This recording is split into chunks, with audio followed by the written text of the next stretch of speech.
오늘은 성령 하나님 두 번째 시간, 성령 하나님께서는 그리스도인들을 위해 기도해 주십니다.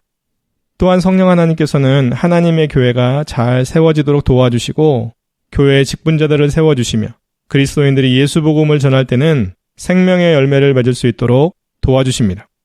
그뿐만 아니라 그리스도인들이 성령으로 충만해지면 그분의 능력으로 세상 끝까지 예수 복음을 적극적으로 전하며 살게 됩니다. 그러기에 그리스도인들은 육체적이고 세속적인 것에 마음을 두는 죄의 본성을 버리고 오직 성령 하나님께서 요구하시는 대로 살아가므로 성령의 열매를 비롯해 영적인 좋은 열매들을 맺어야 합니다. 그리스도인들은 자신들이 성령의 전임을 기억하여 죄를 멀리하고 선을 행함으로 하나님께 영광 돌릴 뿐만 아니라 거룩한 삶을 살아 하나님과 늘 친밀하고 가까운 관계를 유지해야 합니다. 그렇다면 오늘 첫 번째 질문, 성령 하나님께서 그리스도인들에게 은사를 주시는 이유는 무엇일까요? 성령 하나님께서 그리스도인들에게 은사를 주시는 이유는 하나님의 은혜를 알고 다른 사람들을 섬기고 돕게 하기 위해서입니다.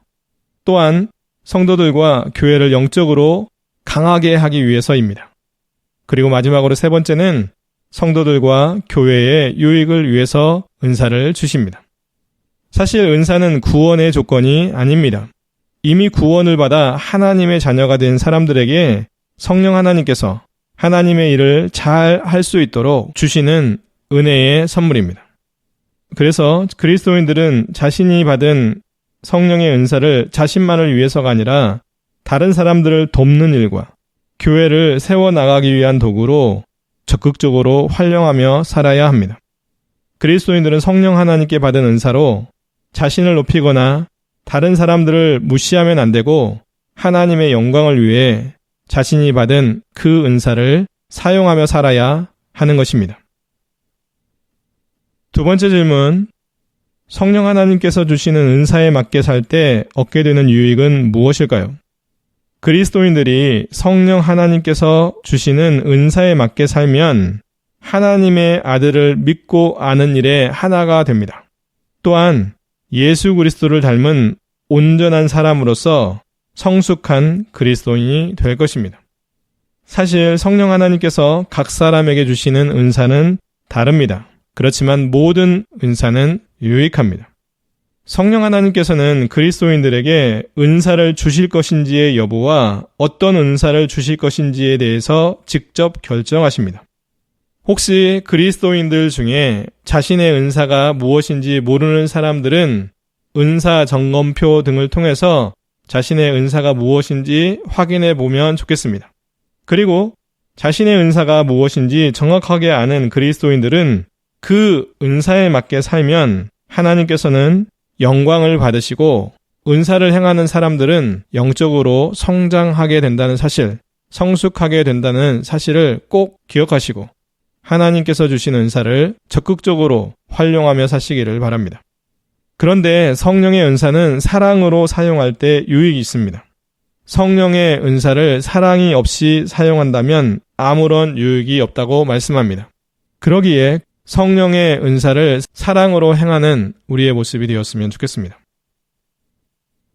세 번째 질문, 사람들에게 죄가 있는지 없는지 깨닫게 해주시는 분이 누구실까요? 사실 이 세상에 살아가는 사람들은 다 죄인입니다. 자신이 죄인인지 깨닫게 하시는 분이 누구시냐면 바로 성령 하나님이십니다. 성령 하나님께서는 사람들이 죄가 있는지 없는지 아십니다. 그리고 그들이 자신의 죄를 깨닫게 하실 뿐만 아니라 예수 그리스도를 믿기 전에 사람들은 자신의 죄를 회개함을 통해서 구원에 이를 수 있도록 돕고 이미 구원받은 그리스도인들은 하나님께 자신의 죄를 회개하고 돌이킬 수 있도록 도와주십니다. 그리스도인들의 마음 안에 영적으로 임재해 계시는 성령 하나님께서는 거룩한 분이십니다. 그러기에 그리스도인들이 죄를 지으면 마음이 엄청 불편합니다. 그래서 죄를 지은 그리스도인들은 즉각적으로 하나님 앞에 회개하게 되죠. 그뿐만 아니라 하나님께 온전히 돌이킵니다. 더 나아가 죄를 싫어하고 멀리하게 됩니다.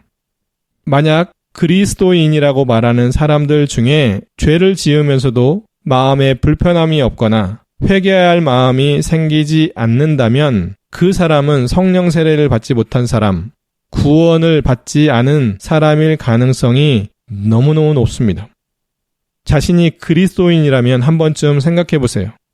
죄를 짓는 것을 두려워하는지, 죄를 싫어하는지, 죄를 멀리하는 노력을 하는지, 더 나아가 죄를 지었을 때 즉각적으로 회개하는지 살펴보시기를 소망합니다.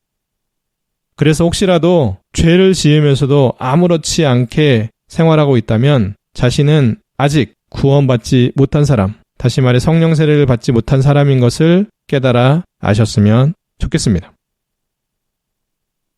네 번째 질문. 용서받을 수 없는 죄인 성령을 모독하는 죄는 무엇일까요? 성령을 모독하는 죄는 예수 그리스도를 믿지 않거나 예수 그리스도를 믿지 못하도록 방해하는 죄라고 할 수 있습니다. 다시 말해 성령을 모독하는 죄는 성령 하나님의 구속 사역을 적극적으로 방해하거나 부인하는 죄입니다. 그래서 성경은 성령을 모독하는 죄를 지으면 구원을 받지 못하기에 하나님의 나라에 들어갈 수 없다고 하십니다. 자신의 죄를 용서받지 못한 사람은 구원받지 못한 사람이고 구원받지 못한 사람은 하나님의 나라에 들어갈 수 없습니다. 그래서 성령을 모독하는 죄인 예수 그리스도를 믿지 않거나 예수 그리스도를 믿지 못하도록 방해하는 죄는 세상에서 사람들이 짓는 죄 중에 가장 큰 죄라고도 할 수 있습니다. 세상에 살아가는 사람들 중에 성령을 모독하는 죄를 저지르며 살아가는 사람들은 대표적으로 타종교인들, 사이비 종교에 빠진 사람들, 이단들, 거짓 선생들, 적그리스도, 그리스도인들을 핍박하는 사람들, 그리고 예수 그리스도를 믿지 않는 사람들이라고 할 수 있습니다. 물론 이런 사람들일지라도 언젠가 하나님께서 그들을 불쌍히 여기셔서 먼저 믿은 그리스도인들을 보내 예수 복음을 전하고 그 복음을 마음으로 받아들여 예수 그리스도를 믿고 구원을 받은 사람들은 성령을 모독하는 죄에서 벗어날 수 있게 됩니다. 물론 이것은 하나님만이 알 수 있는 사실입니다.